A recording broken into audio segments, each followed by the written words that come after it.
As a missionary, it can be so exciting when your ministry is growing. But one of the challenges that comes with growth is that oftentimes you're growing out of the spaces that you've been in, and you start looking at building or finding new spaces. The differentiator in knowing how to get from one place to the next is actually having clarity and unity amongst your team about what that direction is.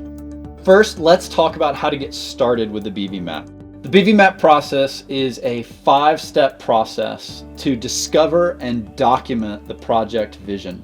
Ideally, you're starting the BVMAP before you purchase land, before you do any fundraising, and before you hire an architect. One thing you'll need to put together a BVMAP is a team. You're going to be looking for about 3 to 7 people that represent the core, the heartbeat, the values of your ministry. You're looking for those people that maybe have been there for a really long time. You could also be looking for key components of your ministry. So that might be directors of major departments. It's probably going to include a facility director, someone that is overseeing the maintenance and the care of your current facility.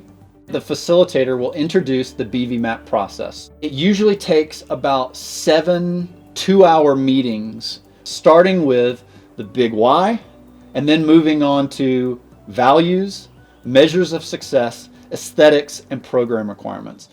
Okay, so now you're on to the last meeting. You have endured 6 meetings, 2 hours long, doing the introduction, going through the BVMAP process.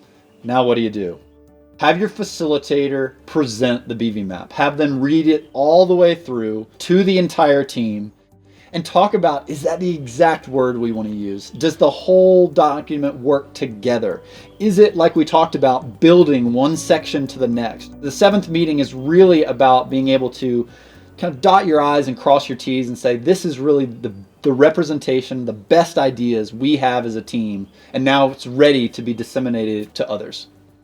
We think there's 3 main ways that you're going to use this document. The first is about internal clarity.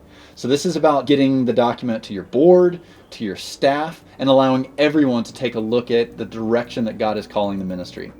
The second is about external invitation. For most ministries, this is fundraising. This is about how do we communicate to people that might love the ministry but don't know where we're going next. The third way you can use this document is about design direction. You brought on a design team, maybe there's some engineers involved, maybe there's even a builder involved. This is a document you can use to get them up to speed about where you want to be taking the project.